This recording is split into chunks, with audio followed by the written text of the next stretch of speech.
Every year, Elaine bought the same things: new dish towels, trendy tops, backup chargers, only to feel more cluttered than comforted. One morning, she stared at her overstuffed drawer and thought, why am I refilling a life I don't even want anymore? That question changed everything. In this story, you'll discover the 10 everyday items she stopped replacing after 65, and how each decision gave her more space, more money, and a home that finally felt like hers. Let's start with the first one. 1. Seasonal decor that keeps stealing your storage. Elaine used to mark her calendar for Decor swaps, fall leaves, winter snowmen, spring tulips, and patriotic everything in between. Her storage bins were color-coded, her wreaths neatly stacked, but behind the ribbon bows and scented pine cones, a quiet weariness settled in. Every year she climbed the stepladder, pulled out the dusty bins, and wondered why it felt more like a chore than a joy. One summer, while rearranging yet another overstuffed shelf, she whispered to herself, "I'm decorating for a life I'm not even living." That realization unraveled a habit she'd never questioned. It's not that decorating is wrong, it's the pressure to keep updating, keep rotating, keep replacing things for fleeting effect. Elaine found herself spending money not on beauty, but on expectation. Now she's chosen a few timeless pieces that speak to her: a carved wooden bowl from her honeymoon, a soft lantern that glows just right in winter, a photo of her late dog curled up under a flannel blanket. They stay out year-round. Her home didn't get boring. It became hers. If you've ever sighed while hauling out boxes of seasonal must-haves, you're not alone. The emotional lift, replacing frenzy with peace, and your storage bins with stories. 2. Kitchen gadgets that break before the box is cold. Let's talk about that egg separator, and the citrus spritzer, and the onion holder with the spikes. Elaine had all of them. In a drawer she called her maybe tools. She'd seen them on morning shows, bought 2-for-1 deals at checkout aisles, and stocked up because, well, they looked handy. Until one evening, as she dug through 3 broken slicers to find her only working peeler, she froze. Why do I keep replacing junk that never worked right to begin with? The truth is, those gadgets promise convenience, but deliver clutter. For seniors especially, anything fragile or fussy can become a frustration faster than you can say, "Where's the manual?" Elaine decided to stop replacing things that couldn't handle real life. She now uses a sturdy knife she's had for 20 years, one wooden spoon, and a no-fuss steamer that actually lasts. The emotional win? No more guilt about unused tools. No more gadgets that whisper, "You should be cooking more." She reclaims her counter space, and her calm kitchen drawers tell stories. What's yours saying? Let us know in the comments. What tool have you said goodbye to with a happy heart? 3. Trendy clothing that doesn't fit her anymore, in any sense. There was a time Elaine wouldn't wear the same blouse to brunch twice, not because it was dirty, but because it wasn't fresh. Somewhere along the line, style became a subscription, one that kept renewing itself with stretchy jeans, ruffled sleeves, and patterns she didn't really like. Every season, something else landed in her closet, bought on impulse, or just in case. One day, trying to find an outfit for her neighbor's birthday lunch, Elaine sat on the edge of her bed, surrounded by shirts that didn't spark anything. She blinked at the pile and said aloud, "None of these feel like me." So she did something radical. She stopped chasing new clothes and started curating old ones. Now she keeps a small rack of clothes she truly loves, soft knits that feel like home, one tailored blazer that makes her stand straighter, and a scarf her sister gave her that still smells faintly of lavender. Nothing in her closet screams for attention. It hums. She doesn't miss the returns, the maybe it'll fit, or the pressure to keep up with anything but her own reflection. Because style after 65 isn't about statements, it's about serenity. What's one outfit that makes you feel like yourself again? We'd love to hear your story in the comments. Let's inspire each other. Every item Elaine stopped replacing gave her something back: space, ease, or a deeper sense of enough. Sometimes it's not about decluttering your home, it's about decluttering the pressure to constantly add more. What's one thing you've stopped buying that surprised you with peace instead of guilt? Share with us in the comments. We're listening.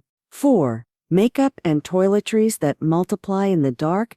Let's step into the bathroom for a minute. Elaine once opened a drawer and counted 5 half-used moisturizers, 3 expired eye creams, a dried mascara she forgot existed, and 4 lipsticks, all vaguely the same shade of berry. She hadn't bought them all at once, they just showed up over time. A free gift here, a holiday set there, and on sale, impulse buy. They multiplied like gremlins, but one morning she caught her reflection, not in the mirror, but in the clutter. When did skincare start making me feel worse instead of better? It wasn't the products, it was the pressure, the quiet voice that said, "You need this to stay relevant, you need this to keep up."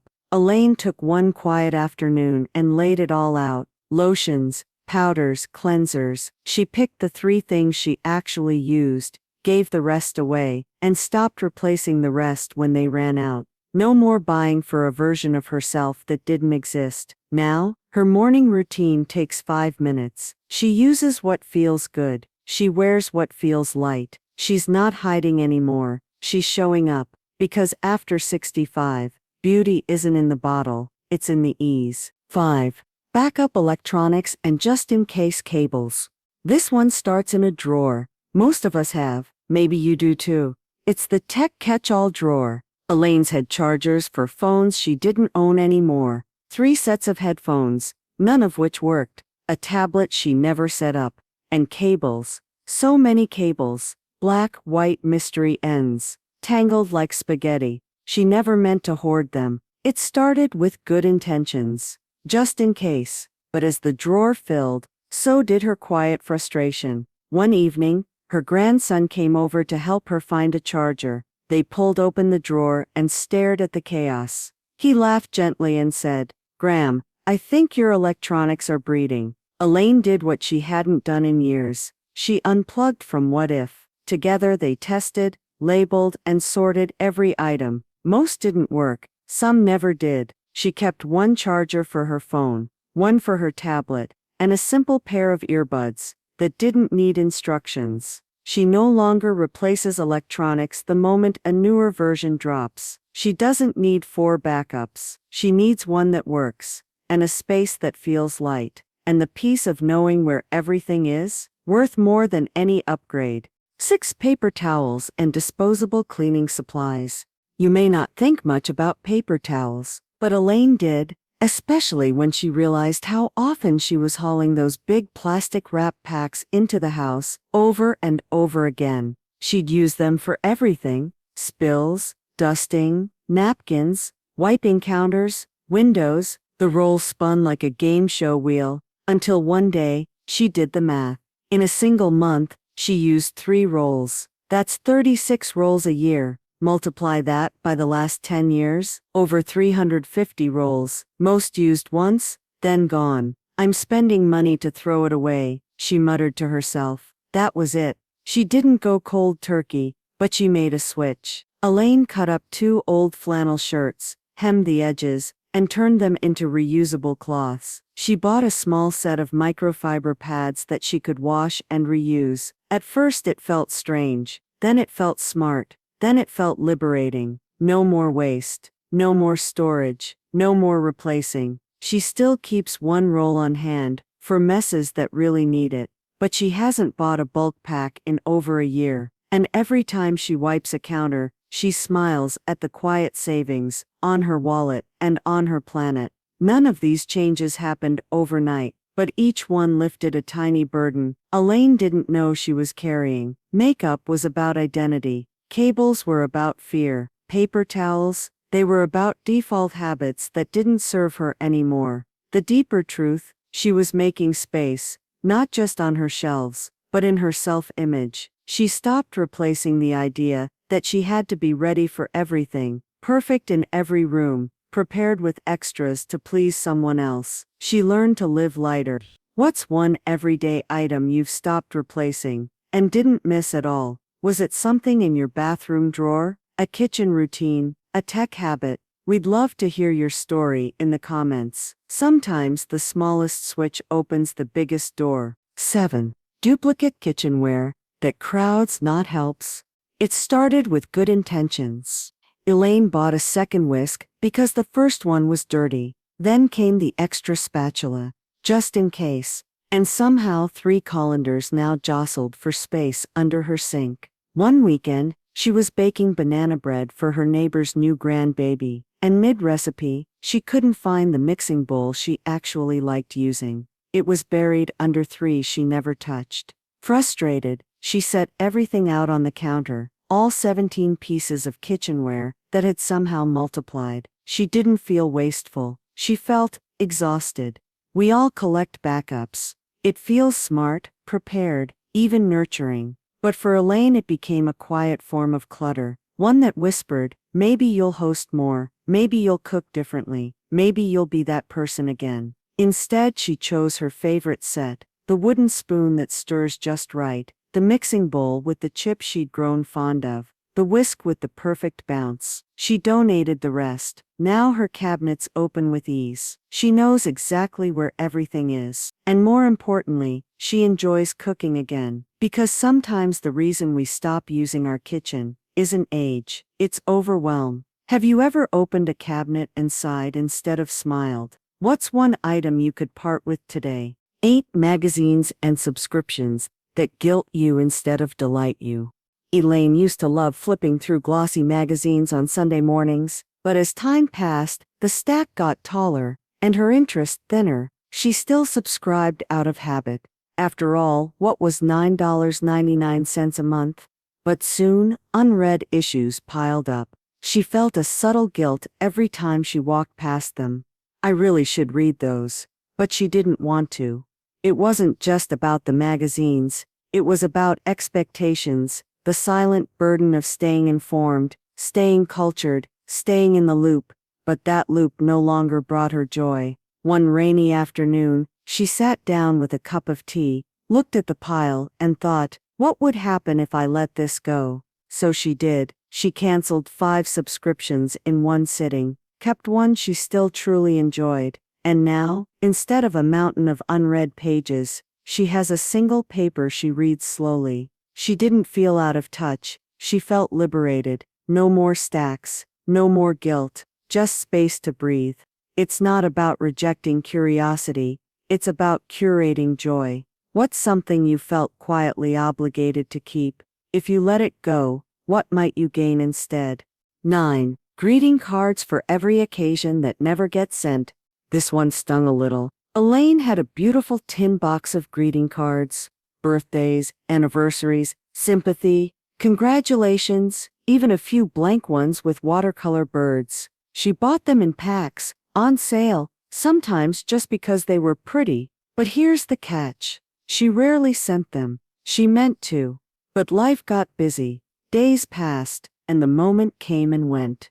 The box became a museum of good intentions. One day, while searching for a paperclip, she knocked the box over. Cards scattered. Some were yellowing. A few were for people no longer living. That's when it hit her. She wasn't failing by not sending them. She was clinging to a habit that no longer matched her life. She kept 5 blank cards she truly liked. The rest she let go, with a small thank you whispered to each. Now, when she wants to connect, she calls, sends a voice message, or writes a short, heartfelt note in her own words. It's not scripted. It's hers. Because connection doesn't need a drawer full of paper. It needs presence. What's one old habit you've kept out of tradition, but not out of joy? We'd love to hear about it in the comments. Elaine's journey isn't about going without. It's about choosing with care.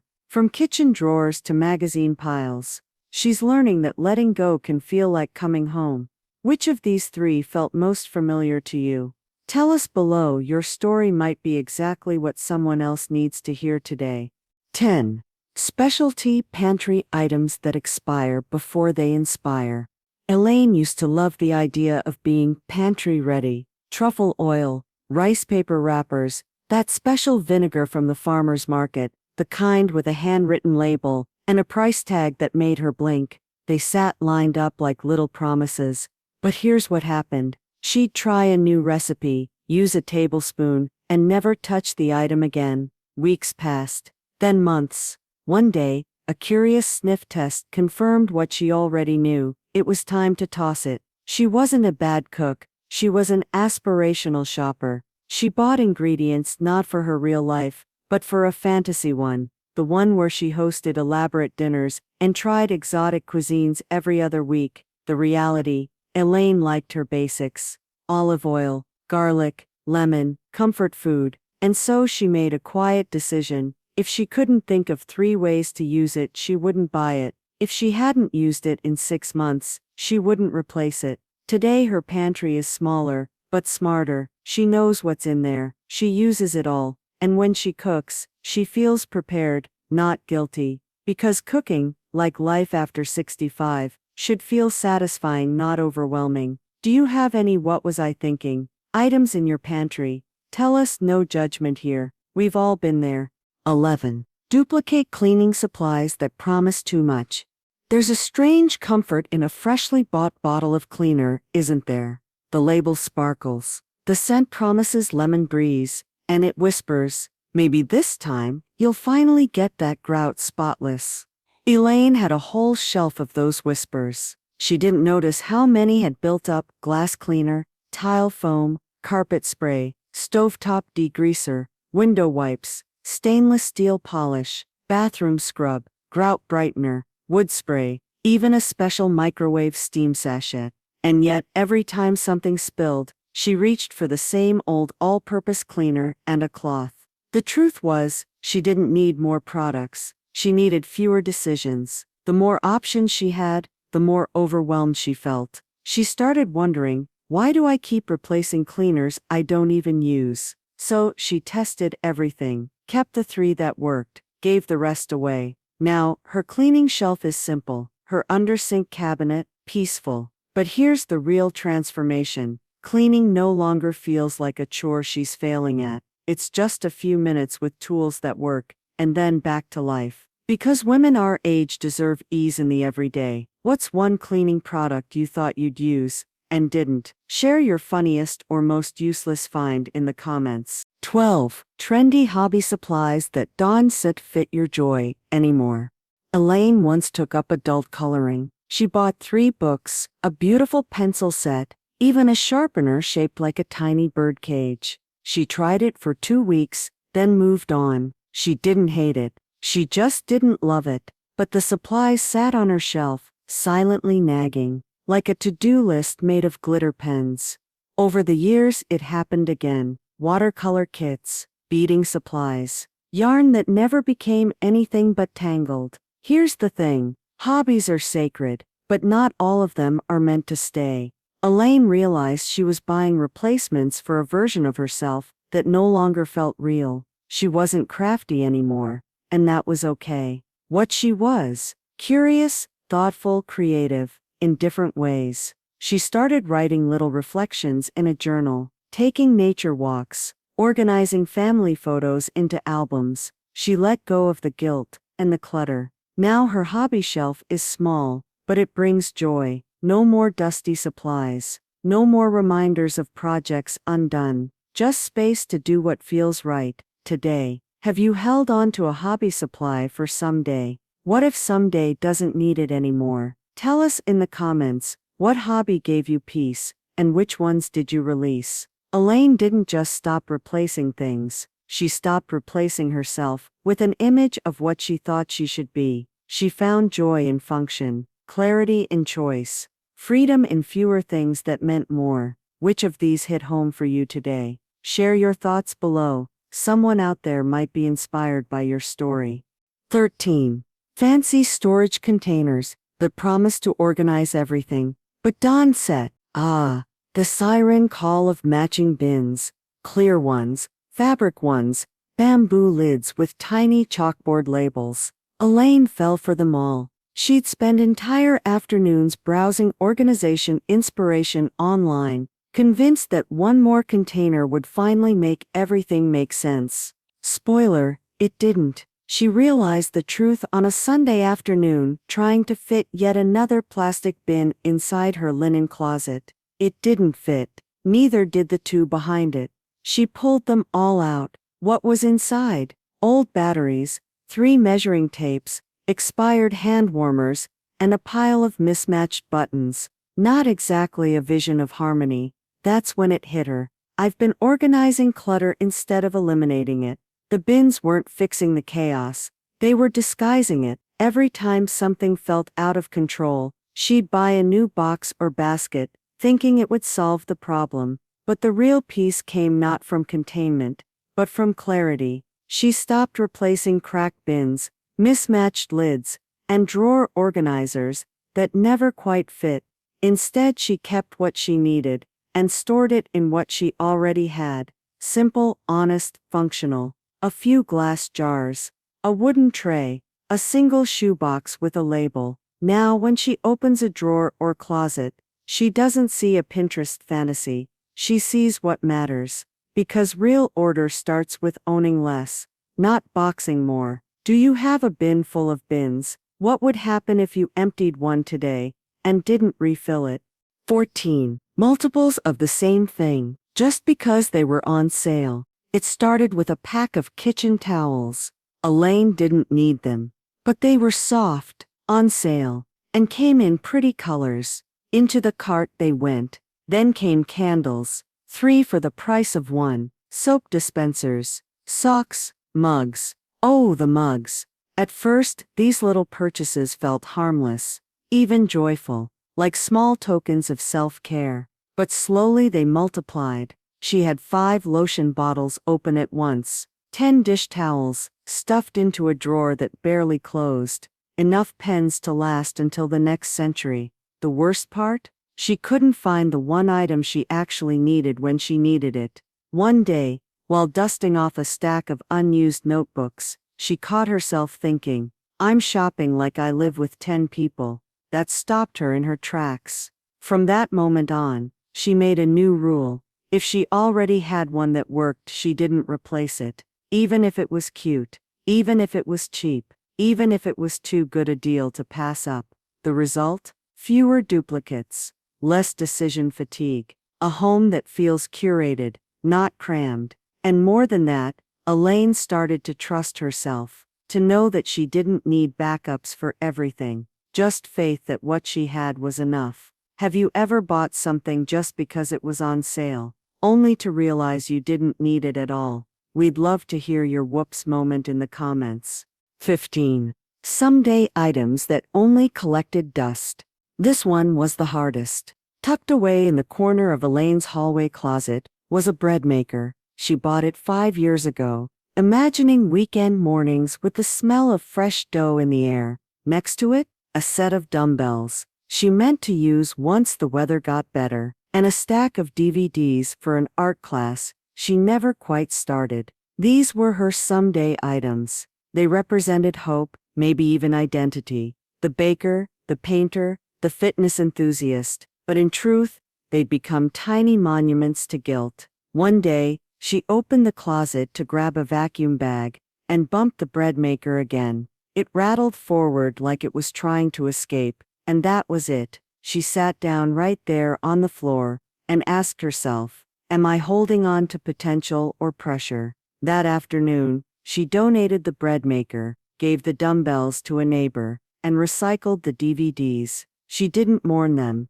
she thanked them. She let go not just of stuff, but of the burden of maybe. She started saying yes to the life she was living, not the one she kept postponing. Today, that closet holds spare blankets, a flashlight, and her favorite board game. It doesn't try to inspire her, it supports her, because peace is not about what you could become, it's about accepting who you already are. What someday item are you ready to part with? Share it with us in the comments. You never know who else is feeling the same way. Elaine's home isn't empty, it's intentional. Every choice she made, every item she stopped replacing, was a quiet act of self-respect. Now your turn. What's one habit, one item, one small extra you're ready to release today? Share your thoughts below. we're all walking this journey together. So here's the wild part.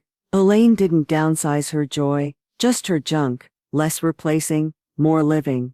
If your junk drawer's judging you right now, good, that's your sign. Drop a comment, share your "why did I buy this" moment, and let's laugh our way to lighter living together.